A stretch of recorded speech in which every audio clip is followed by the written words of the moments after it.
بەڵێ سەبارەت بە کۆبنەوەی ئەمڕۆی سەرۆک بارزانانی لەگەڵ کادر و بەرپرسانی لقی ئەوروپای پارتی دیموکراتی کوردستان لە سێدیۆ میاندارێ بەڕێز سەرهەد غەفوری بەرپرسی لەقی شەشی پارتیمان کردو لە ئەوروپا بەڕێز سەرهەد غەفوری بەخێر بێن. سپاس بەخێر بێنەوە مادوو نەبن. کۆبنەوەکەی ئەمڕۆ لەگەڵ سەرۆک بارزانانی بۆچی بوو باسی چی کرا؟ کۆبوونەوەکەی ئەمڕۆ ئێمە بە دیداری جەنابی سەرۆک بارزانانی شاد بووین بە سەرجەم کادیران و ئەندامانی لەقی شەش بۆ ئێمە ڕۆژێکی مێژووی بوو تاریخیە لە مێژووی ئێمەدا. سپاسگوزارین کە سەرکرد جەنابی سەرۆک لەو کاتە سەختەدا کاتی خۆی بە ئێمەدا بۆ ئەی لە کۆبوونەوەکە بەشداری بکەین. زیاتری کۆبوونەوەکە لە ڕوونبێژوو جەنابی سەرۆک پێدا هات لە ساڵی 1992 کۆن چۆن بڕیاری بۆ دیموکراسیەت و هەڵبژاردننی پەرلەمانی عراق لەو کاتەوە داوە دەستی پێکرد تا مێژۆکانی دەکاتە ئەمڕۆ کە ئەمڕۆ ئێمە لێرە بەشدارین بۆ بانگەشەی لیستی 275 پارتی دیموکراتی کوردستان لە هەموو بوارەکاندا باسی وەزعی کوردستان و بواری سیاسی بۆ هەموو دانیشتوانی کە ئامادەبانی خۆشەویست کرد. خوێندنەوەتان چی بوو بۆ کۆبنەوەکەی ئەمڕۆ بۆم جۆرە کۆبنەوە دیدارانە کەیان جامەدرێن بە تایبەت لەگەڵەوانی کە دەرەوەی هەرێمی کوردستان و لە وڵاتانی ئەوروپا ئاژین کە جارێتتر هەرچەندە ڕەنگە خوان هەر لە خەڵکی ناخۆی هەرێمی کوردستان گڕۆتینیان زیاتر بێ بۆ کورد و کوردایەتی بۆ کوردستانیش بەڵام تا چەند ئەمە گڕۆتینیان تازەترا کاتەوە. دانی ئەم کۆبوونەوەی ئەمڕۆ گروتینێکی زۆر بەهێزی جارێکی تر لەبەر دەم هەموو ئەو کادیر و ئەندامانەی کە ئەمڕۆ لێرە بەشدار بوون و ئەوانەی کە لە دەرەوەش سەیری بینیویانە وەکو بینەری تەلەڤیزیۆنەکان ئەو کەناڵەی بەڕێستان و کەناڵەکانی تریشەوە بەڕاستی گروتینێکی زیاتر و بەتینتری داوە بە ئێمە و هەموو ئەو کادیرانەی ئێمە بە تایبەتی ئەمڕۆ وەک لە تازە باسم کرد بە ڕۆژێکی مێژووی لە ژیانی خۆیاندا باز دەکەن و تۆماری دەکەن. ئەمە زۆر هەستێکی بە سۆزی دامە بە تایبەتی لەوەی کە جەنابی سەرۆک لە سەرەتای قسەکانیدا ڕێزێکی تایبەتمەندی لە هەموو ئەو برادرانە کرد کەوتی جەناب ئێوە هاتوون لە ڕێگایکی دوورە 270 کەسن ئێوە 270 کەسن ئێوە 270,000 دەنگتان بۆ حساب دەکەم لەبەر ئەوەی بەماندوێتی خۆتان و لە ڕێگای دوورەوە بۆ ئەرچی نەتەوایەتی و ئەرچی سەرشانی خۆتان هاتوونە ئێرە جێگای ڕێز و تەقدیرن. ئەو ڕێزایی جەناب و ئەم وەسفەی جەنابیان بۆ ئێمە 100 ئەوەندە گروتینی زیاتر بۆ جەماوەر و خەڵکی ئێمە لە ئەوروپا و لە دەرەوە زیاد کرد. ئەم جارە کوردان لە تەراوگە ناتوانن دەنگ بدەن باسی ئەمەتان کرد نیگەرانن لەوەی ناتوانن دەنگ بدەن.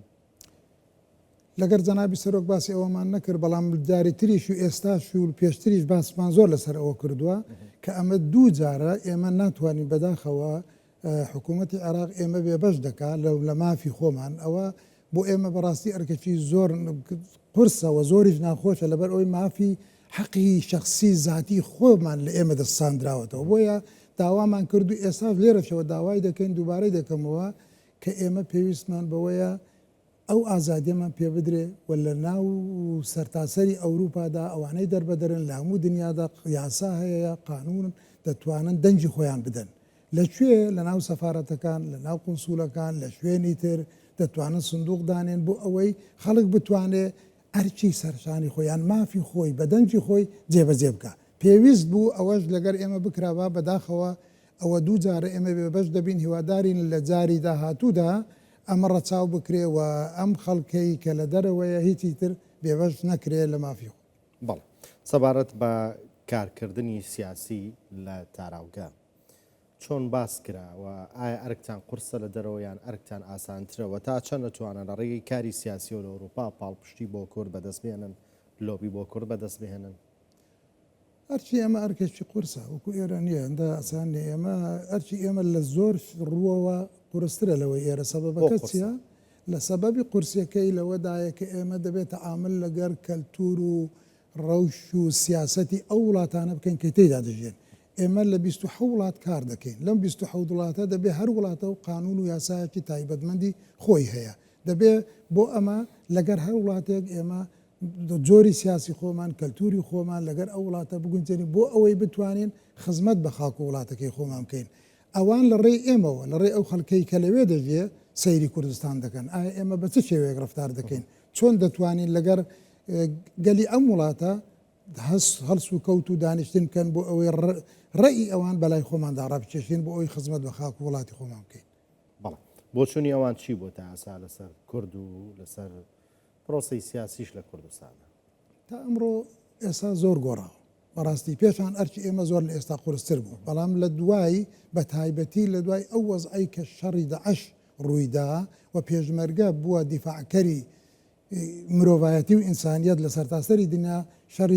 شەڕی لە زیاتی هەموو جیهان شەڕی داعشی کرد، ئەمە زیاتر ئێمەی ناسن. ئەو وەزعانەی کە ڕوو دەدەن جەنابشتان ئەگادار بن تەمەشاکە لە پاریس جەنابی سەرۆک لەو ماوەیتردا کە جادەی شاریعی پێشمەرگەی لە ناو جەرگەی پاریسدا کردەوە، ئەمە خۆی لەوە خۆی ئەوە دەگەیەنێت کە خەڵکی دەرەوە ئێستا هێدی وردە وردە تەعارف و علاقات و پەیوەندی لەگە کوردستان و لەگە کوردانی دەرەوە باشتر دەبێ و ئێمە هەنگاو بەرەوشتی باشتر دەنێ. بەڕێز سەرهەد غەفوری بەرپرسی لەقی شەشی پارتی دیموکراتی کوردستان لە ئەوروپا بەخێر بێنەوە مادوونە بە سپاس بامەدەبوونتان لە ئەستۆدیۆی کوردستان. زۆر سپاس ڕێز و زۆر سپاس بۆ جەنابەت، دەستخۆش، سپاس بۆ هەموو لای. سپاس بەخێرات.